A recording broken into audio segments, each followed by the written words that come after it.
আপনারা যারা এখানে আমার বয়োজ্যেষ্ঠরা বসে আছেন তাদের প্রত্যেককে আমার সশ্রদ্ধ প্রণাম। আর অধিকাংশ তরুণ মুখে উজ্জ্বল এই সভাঘর, স্বাভাবিকভাবেই বোঝা যায় যে পীযূষ তার ছাত্রছাত্রীদেরকে উদ্বুদ্ধ করতে পেরেছেন এই ধরনের অনুষ্ঠানের প্রয়োজনীয়তা এবং এই ধরনের অনুষ্ঠানে অংশগ্রহণের প্রয়োজন কতটুকু, আপনাদের কতটা সমৃদ্ধ করতে পারে আগামী দিন, সেটা সম্পূর্ণ পীযূষের কৃতিত্ব। কারণ এখন যত অনুষ্ঠানই হয়, বিশেষ করে কলকাতা শহরে, তার অধিকাংশই একটু ওই বয়স্ক মানুষদের দিয়ে, আমাদের মতন যারা প্রায় 50-এর দোরগোড়ায় পৌঁছে গেছি, তারাই বোধহয় শেষ জেনারেশন যারা ওই সমস্ত অনুষ্ঠানে সাধারণত যায়। অধিকাংশ সভাতেই তরুণদের উপস্থিতি এত কণামাত্র থাকে, খুব আশঙ্কা হয় যে তাহলে পরবর্তী মশাল কাদের হাতে দিয়ে যাব। কিন্তু পীযূষের এবং পৌর্ণমাসের এই অনুষ্ঠান বরাবরই স্বতন্ত্র। আপনাদের মতো উজ্জ্বল তরুণ মুখগুলি সর্বদা উপস্থিত থাকেন বলে, এবং আপনাদের সাগ্রহ দৃষ্টি, সাগ্রহ উপস্থিতি বুঝিয়ে দেয় যে এখনো কোনো কোনো মানুষ আছেন যারা শিক্ষক, এবং শিক্ষক শব্দটির যে অর্থ গত কয়েক হাজার বছর ধরে ভারতবর্ষ বহন করে চলেছে, পীযূষ তার অন্যতম যোগ্য উত্তরসূরি। আর তাকে সহযোগিতা করে যাচ্ছেন সন্তোষ মুখোপাধ্যায়ের মতো প্রাক্তন কবি, সুনিতার মতো সহধর্মিনী। তাই সব মিলিয়ে আজকে এখানে যারা উপস্থিত আছেন প্রত্যেককে আমার অন্তরের শুভকামনা, অন্তরের শুভেচ্ছা জানাই। এই কারণে গত কয়েকদিন ধরেই বিষণ্ণ হয়ে আছি, খানিকটা বিধ্বস্ত হয়ে আছি। আশার আলো ক্রমশ কমে আসছে। বুঝতে পারছি যেদিকে আমাদের নিয়ে যেতে চাওয়া হচ্ছে, আমরা ফাঁদ বুঝতে পেরেও সেই ফাঁদে পা দেব না, প্রাণপণ করেও শেষ পর্যন্ত যেন বাধ্য হচ্ছি সেই ফাঁদের দিকে সশরীরে ঝাঁপিয়ে পড়তে। নইলে আজকে আমার এখানে আসার কথা ছিল না। আমি গত পরশুদিন পর্যন্ত জানতাম এই অনুষ্ঠানে কবিতা পাঠ করতে আসবেন আমার স্ত্রী সোমা মুখোপাধ্যায়, কিন্তু পরশুদিন রাত্রি থেকেই ভাবতে শুরু করলাম আমরা যেখানে থাকি সেখান থেকে কল্যাণীতে আসতে গেলে নৈহাটি, ভাটপাড়ার, ব্যারাকপুর অঞ্চলটাকে অতিক্রম করে ওকে একা একা আসতে হবে। তখনই মন প্রমাদ করল উচিত হবে 6 এপ্রিল রবিবার, চারদিকে যা শুনছি আস্ফলন, উচিত হবে ওকে একা ছেড়ে দেওয়া। তাই অনেক কাজ নানা রকম ভাবে এদিক ওদিক দ্রুত সরিয়ে ওকে একা ছাড়বো না এইটুকুই ভেবে পীযূষকে গতকাল বললাম যে আমিও আসছি। একটু হেয়ালি করে বলেছিলাম, কিন্তু অধ্যাপক মানুষ তো, কল্যাণী বিশ্ববিদ্যালয়ে পড়ান, বলিনি আমি যাব। বলেছিলাম সোমার একজন বডিগার্ড যাবে। বুঝে গেছিল পৃথিবীতে বিবাহটার বডিগার্ড একজনই পায়, আর যদি কেউ হতেও যায় তারা শেষ পর্যন্ত ব্লক হয়ে যায়। তো এই সবকিছু মিলেই যে হতাশা, যে কি বলবো, মন খারাপ কয়েকদিন ধরে গ্রাস করছে। আমরা তো সবাই শিক্ষকতার পেশার সঙ্গে যুক্ত। 16 শব্দটা আর সুইট 16 রইল না। 16 শব্দটা শেষ পর্যন্ত 26,000-এ গিয়ে পৌঁছালো। জানি না এই কথাটুকু এখানে বলা উচিত কিনা, কিন্তু কবির তো এটাই দায়। কবি এই কথা বলবেন না তো কি বলবেন?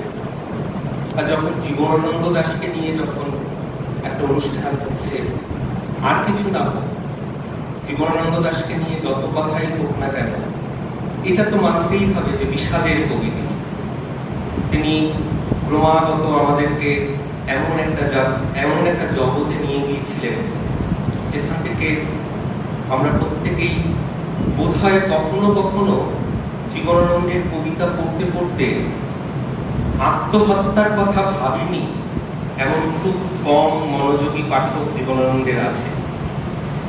তাই এই সব কিছু অনুষঙ্গ মিলে এই বিপন্ন বিধ্বস্ত আরো খারাপ সময়ের দিকে যেতে যেতে আজকে যখন এই তরুণ মুখগুলোকে দেখতে পেলাম, তখন খানিকটা আশার আলো জাগ্রত হলো। আমি জানতাম না যে এটি একটি স্কুল ঘর, ভেবেছিলাম একটি কোনো সভাকক্ষ যেরকম হয়, কিন্তু যখন একটি স্কুল বাড়ির সামনে এসে দাঁড়ালাম তখন মনটা খুব ভালো হয়ে গেল কিছুক্ষণের জন্য। কারণ স্কুলবেলা, নিজেদের ছেলেবেলা, আমি এই স্কুলে পড়িনি, কিন্তু স্কুলের তো প্রত্যেকটা স্কুলের তো লক্ষণ এক, প্রত্যেকটা স্কুলের মধ্যেই তো কৈশোরের কিছু দাগ থাকে। সেই দাগগুলো খুঁজে নিতে নিতে যখন ঘুরছিলাম, তারপরেই মনে পড়লো, জানি না আজকে এই স্কুলের যারা শিক্ষক শিক্ষিকা আছেন তারা কেউ থাকবেন কিনা। তখনই মনে পড়লো, এই স্কুলের যিনি প্রধান শিক্ষক তিনি কি এই মুহূর্তে এই সংকটে আছেন? আমার এই স্কুলটা চলবে কি করে? তো এই প্রশ্নটা আহারকালীন সময় করব তাকে, এখন করাটা ঠিক নয়। কিন্তু যাই হোক, এই মুহূর্তে আমরা যে সংকটের মধ্যে দিয়ে যাচ্ছি, সেই সংকটকে প্রতিরোধ করতে গেলে আমাদের পৌঁছতে হবে অনুরাধা মহাপাত্রের কবিতার কাছে। আমাকে গতকাল দুপুরবেলায় সম্পাদক পীযূষ যে দায়িত্বটি দিয়েছিলেন সেটি হচ্ছে তাদের সাম্প্রতিক, মানে গত বছরে প্রকাশিত 1430 বঙ্গাব্দে প্রকাশিত অষ্টাদশ বর্ষের সংখ্যা অনুরাধা মহাপাত্র বিশেষ সংখ্যা। এই সংখ্যায় আমার কাছে রয়েছে, কারণ এই সংখ্যাতে আমারও একটি লেখা রয়েছে অন্য বিষয়ে। আমি অনুরাধাদির কবিতা দীর্ঘদিন ধরে পড়েছি। আমি যখন নিতান্তই 11-12 ছাত্র, তখন আমার খুব কম সংখ্যক গ্রন্থ সংগ্রহের মধ্যে অনুরাধাদির সীমায়ের আকাশ বইটি ছিল। বুঝতাম না হয়তো 11-এর স্টুডেন্ট আর কি বা বুঝবে অত গভীর কবিতা, কিন্তু এটুকু মনে আছে কবিতাগুলো কোথাও একটা ভেতরে ভেতরে নাড়া দিত। তো মাত্র 24 ঘন্টা আগে দায়িত্ব পেয়েছি এই পত্রিকার সম্পর্কে 5 মিনিট বলার, কিন্তু আমি গৌরচন্দ্রিকায় বললাম 5 মিনিট, জানি না আমাকে খেতে দেওয়া হবে কিনা। তো যাই হোক, যে কথা বলছি, সন্তোষদা এই পত্রিকার কথা বিশেষভাবে উল্লেখ করেছেন। যদিও সন্তোষদা পীযূষকে মাঝে মাঝেই ঠেলে দিচ্ছিলেন 100 বছর আগে, 1918 আর 1919-এর কথা বলেছিলেন। আমরা ইচ্ছে করে সন্তোষদাকে সেখানে ইন্টারাপ্ট করিনি। আসলে 2018 এবং 2019 আমি মনে মনে ভাবছিলাম বেশ ভালোই হতো পীযূষ পোদ্দার যদি 1918 সম্পাদক হতো, তাহলে জীবনানন্দ দাশকে অন্তত রবীন্দ্রনাথের উপেক্ষা সহ্য করতে হতো।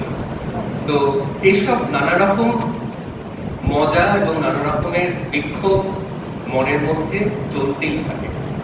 আমি ওই সংখ্যায় পীযূষের লেখা, যদিও কোথাও তার স্বাক্ষর নেই, সন্তোষদা বলেছেন এবং আমরাও পীযূষের গদ্যের সঙ্গে যারা পরিচিত তারা জানি যে এই লেখা ওরই কলম দিয়ে বেরোতে পারে। কি লিখেছেন এই সংখ্যায় অনুরাধা মহাপাত্রের সম্পর্কে? চতুর মৃগেল, রুই আর রাঘব গোয়ালদের বেনিয়া মুনাফা লাঞ্ছিত এই সময়ে কবি মাত্রেই ক্রুশবিদ্ধ যিশু। আপনারা বুঝতে পারছেন তো, একজন সরকারি প্রতিষ্ঠানের অধ্যাপক হয়ে একজন কবি কত বড়, এবং একজন সম্পাদক কতটা দুর্বিনীত সাহস রাখলে তার প্রথম পংক্তিতে, প্রথম লাইনেই একেবারে তিনি যে প্রতিষ্ঠানে পড়ান থেকে শুরু করে তিনি যে রাজ্যে বাস করেন, তিনি যে দেশে বাস করেন, তার সমগ্রটা একটা লাইনে এনে ফেলে দিলেন। আমরা জানি পীযূষ বলুক না বলুক, এই চতুর মৃগেলরা কারা, এই চতুর রুই কারা, এই রাঘব গোয়ালরা কারা, এবং তাদের জন্য আজকে সমস্ত প্রতিষ্ঠানগুলো কলুষিত হচ্ছে।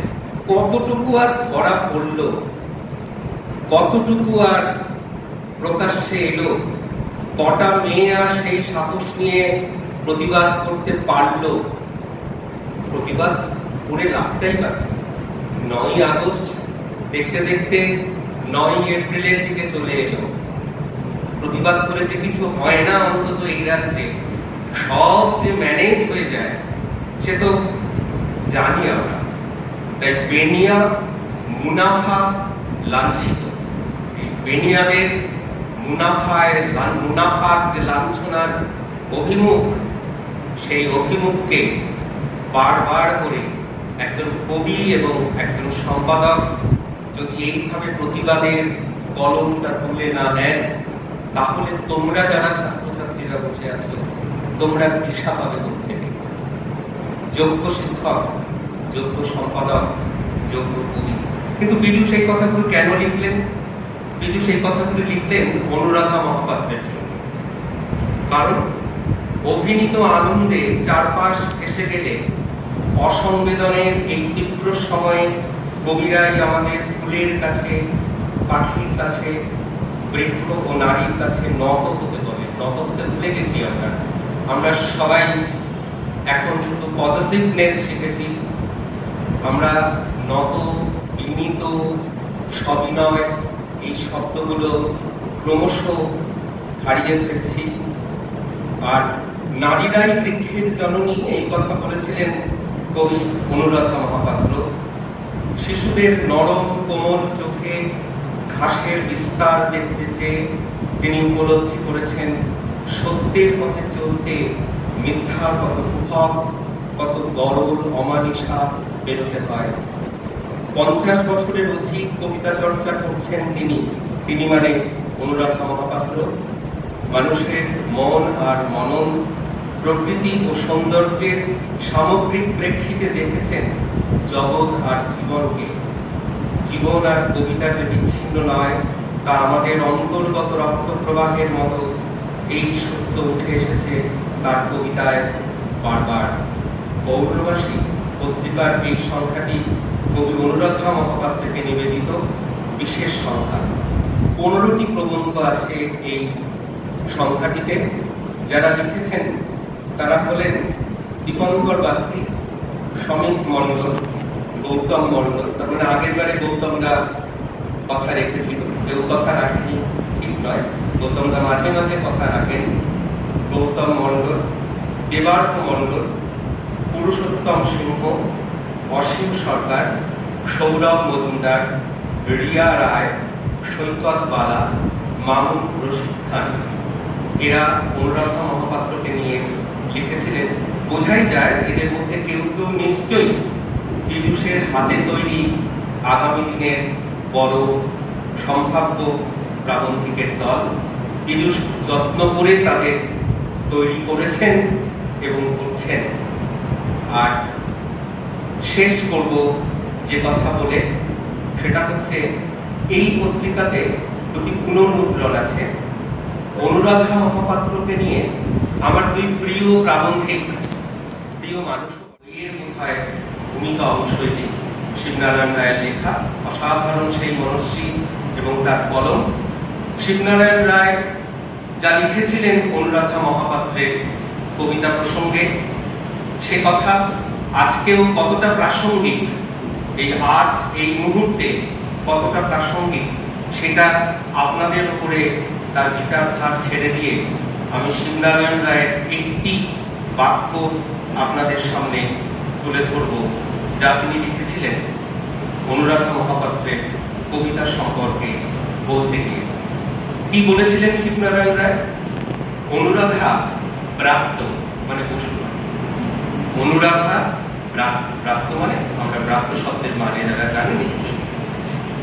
অনুরাধা ব্রাত্য কারণ যে মগ্ন চেতনকে ব্যাকরণের উপরে প্রাধান্য দিয়েছে, কারণ তার জগতে প্রেমের অপর রূপ মৃত্যু।